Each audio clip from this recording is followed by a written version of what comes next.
April sales report and best-selling items. For the month of April, I had 129 sales across all stores. This is a 52% increase from the 85 sales I had in March. These are my sales broken down by store. Miss Rhoadie, 95. Weddings by Rhoadie, 11. Homeschool Me, 6. Rhodie's Kitchen, 3. Alma Africa, 4. Bible Verses and Gifts, 8. Earrings by Rhoadie, 2. Best-selling items. My To a Daughter on Mother's Day card was my best-selling product for April. My Best Mom Ever photo t-shirt was in second place. In third place was my Happy Father's Day photo greeting card.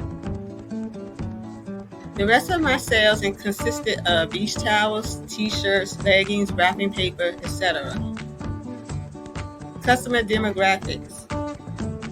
88% of my customers were from the U.S., 12% internationally. 81% women, 15% men, and 4% unknown. I had 28 states in all, and my top 4 states were California, 24%, New York, 7%, Virginia, 7%, and Illinois, 7%. For my international sales, I had 10 sales from Canada, 4 from Australia, 2 from the United Kingdom, 1 from the Netherlands, and 1 from Japan. Honorable mentions. My first honorable mention are these beach towels, and I sold 12 of them to one customer. So that was amazing to get a bulk order like that. Another honorable mention is this paperweight that I sold that was in Zazzle's marketplace for 2 years. And that's something that I mentioned on my video from last month, selling products that I've never sold before, but that's been in the marketplace for years. I also sold these Post-it notes that has been in the marketplace for over 3 years and that has never sold before. And that store, that's from Bible Verses and Gifts. And I noticed that most of my orders this month from Bible Verses and Gifts were products that's never sold before.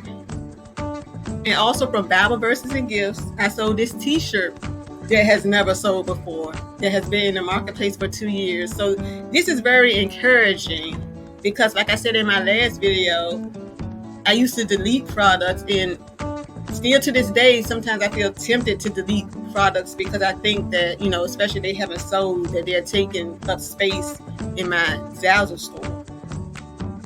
Referrals. Let me take the time out to explain what referrals are. So referrals are when you share a link from Zazzle. It could be your product or any product that you see, and you may post the link on social media, and someone sees the link, the product, they click on it, they make a purchase, you earn a commission. I had one referral for the month of April. These are my own Post-it notes that has been in Zazzle's marketplace for 4 years without a sale. So we can see this trend of me selling products that's never sold before. So not only was the product purchased, but it was a referral, meaning someone saw the link, they clicked on it, they purchased it, and the customer bought 4. So that was amazing to me. Takeaways. For the second month, I have sold products that were in the Zazzle marketplace for years without making one sale. So never give up on your products, because I know it is tempting to want to delete products that's never sold because you think no one wants to buy them. But instead, just edit your title, tags, and descriptions and share them on social media and see what happens. Thank you for watching.